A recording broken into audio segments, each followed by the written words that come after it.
Hello again, welcome back everyone. LiquorHound here with you, and thank you for joining me once again for another spirit review video. Today we're going to have a really fun video because we're going to be taking a look at the newly repackaged Scapa 16.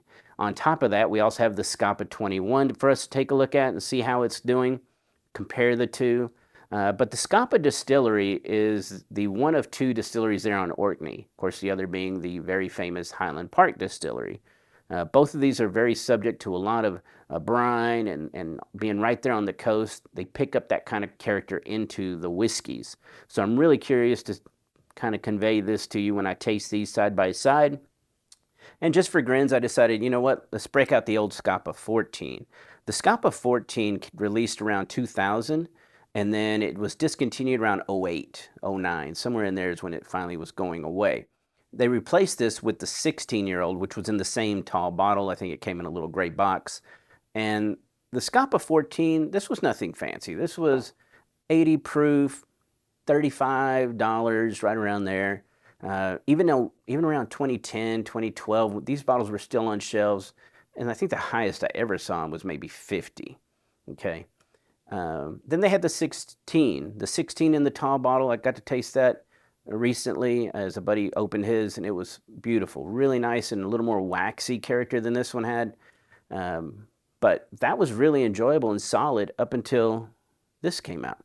Now, when this one comes out, it comes in a nice custom bottle. It's got the little Corvrecken, the swirlpool, kind of embossed into the glass on the top. It's got the Scapa logo embossed with the sailboat right there on the front. And the 16-year-old price point on it is only going to be, depending on which state you're in, should be right around $55, $60, somewhere in there. That's incredibly reasonable in these times, okay?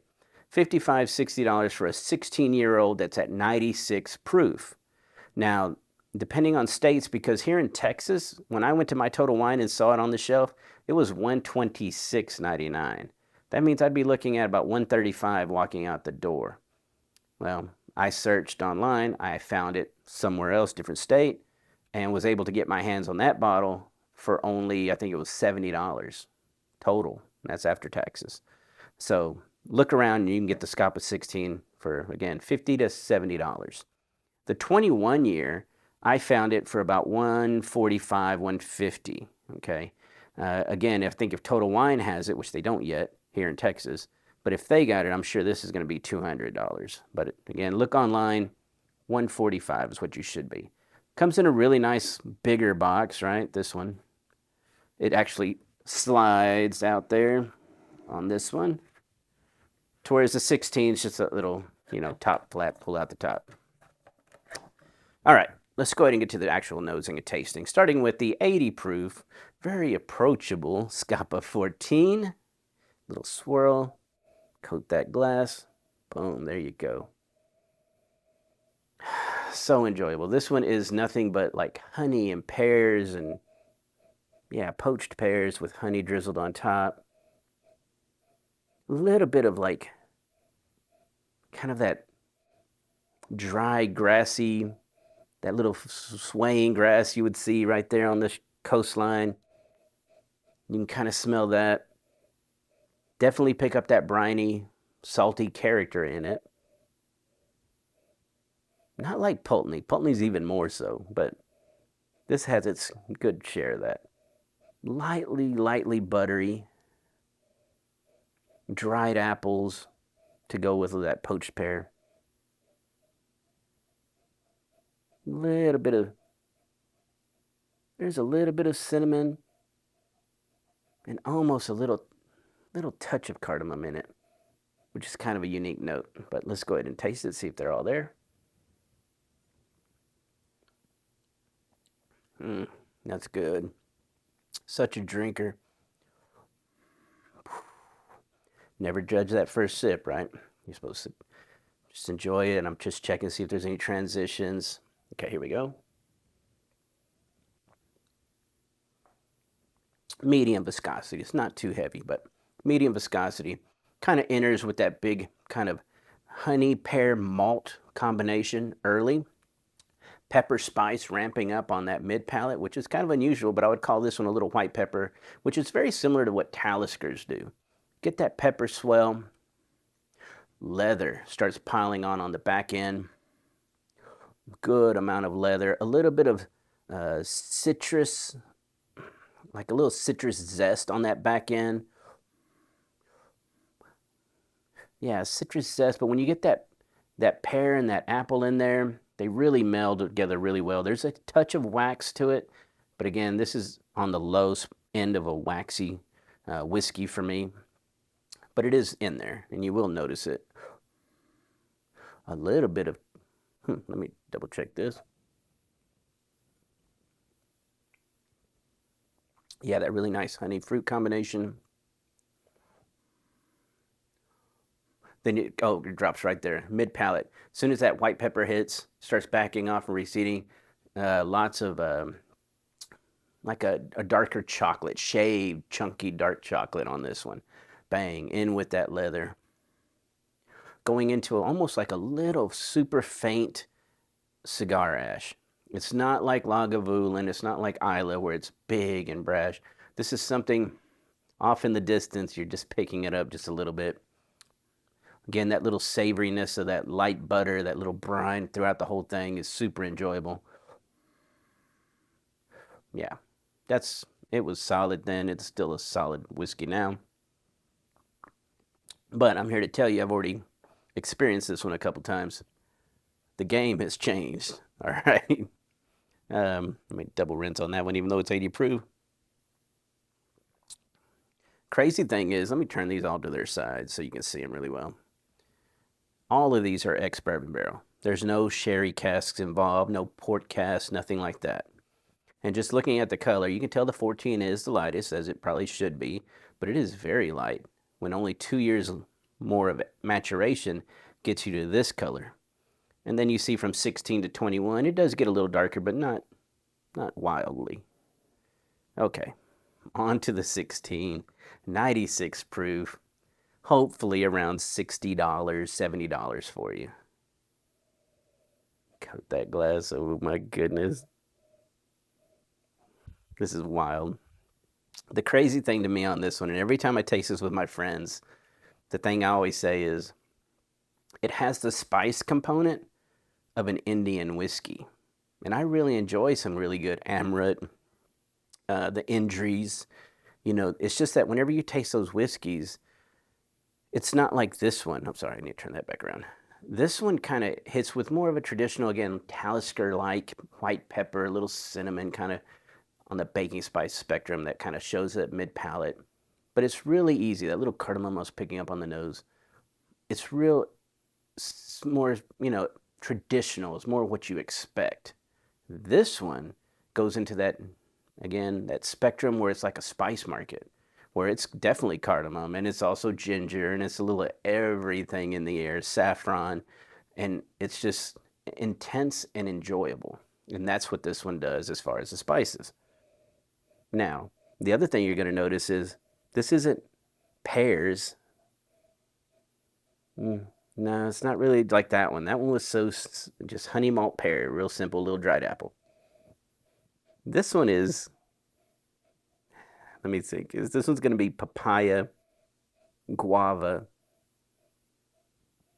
a little bit of mango. Definitely some bitter orange in here.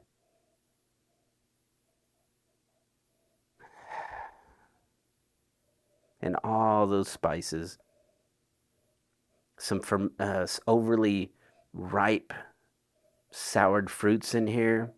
Plums, sour plum. I almost want to call it fermented plum, but it's just that really ripe papaya where it goes a little funky. That's in here. And that's usually a characteristic of very mature whiskey, which this is at 16 years.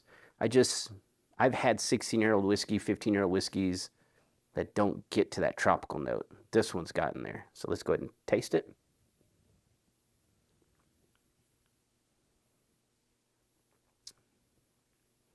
Wow. Medium, just above medium viscosity, heading towards medium high. And it's a ride of a whiskey. Whoa, it's transitioning.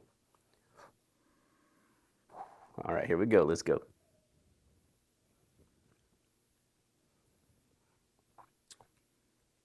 Yeah, the basket of tropical fruit right up front. The papaya being the most influential there, but that guava and mango's right there with it. Some roasted nuttiness in the background, just a little bit like toasted almonds in the background to that. Big, weighty, that you didn't even notice up front with all the fruit, but there's a big, weighty, dark malt component layering throughout, just like cocoa chocolate. Again, that leather that this one has is on this one. Everything's just amplified. So there may be a little pear in this one, a little dried apple, but it is covered up with all the papaya and the guava and a little bit of mango. And then you get lots more chunky cocoa, bigger leather on this one.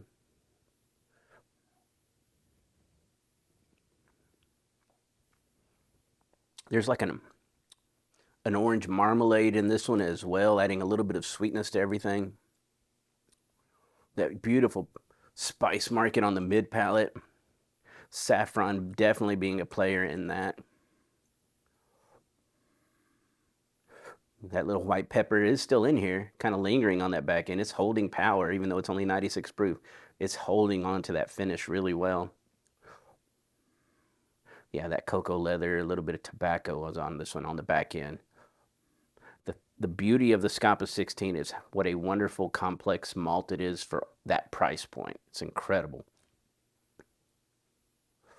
It's still rolling, it's still rolling. You don't even want to rush it, but here we go.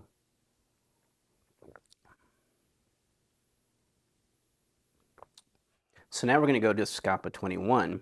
Scapa 21, still ex-bourbon barrel matured. 150 to 180, let's call it. Somewhere in there is what you should be paying for it. Big difference. Massive difference between these two. And I was discussing it with a very, very knowledgeable friend of mine, and we were tasting this last night, actually. And the thing that we both came away with is you can really tell the bourbon influence here that you do not here. It's almost like we could pick out that these were Old Forester barrels that these were in. Because when you nose this, you get kind of like a Jack banana, you know, or that Old Forester banana that they both tend to have. But then there's also brighter cherry on it. And when you get into that maraschino cherry, that's more like an Old Forester profile. If it goes into that darker, it kind of, if it was darker cherry, which is a tiny bit of banana, it might be like a Barton. But this is definitely like Old Forester. If we were to guess, yeah. And it really, to me, it covers up the nose on this one. Like you get so much big bourbon influence here that the malt feels like it's taking a back seat to it almost. Right away, I mean, when I nose this, it's that maraschino cherry, it's that the banana, a little bit of plum, little malt. Not that really that spice market. I mean, the spices here are more like cinnamon, what you'd expect out of a bourbon cask. Little citrus, orange oil in it. That's about it on the nose. Let's go ahead and taste it.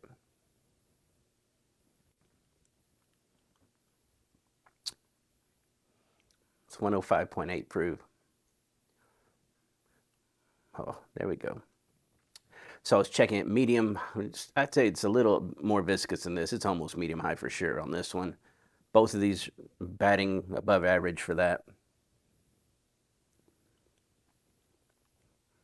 But this one's definitely like a bourbon lover's malt. If you're coming from the bourbon world, this is going to be a fantastic bottle to get because, again, the proof is higher. So if you're used to bigger bourbons, you're going to enjoy that.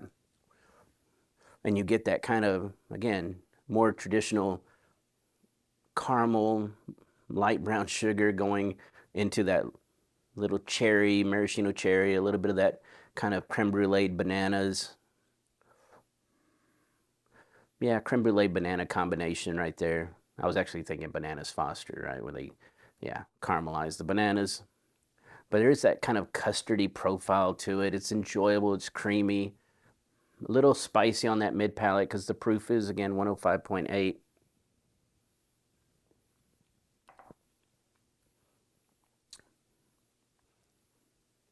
In the background, you get a little bit of that tropical fruit in there, that malt, dark malt, tropical tones in there. They're not big like here.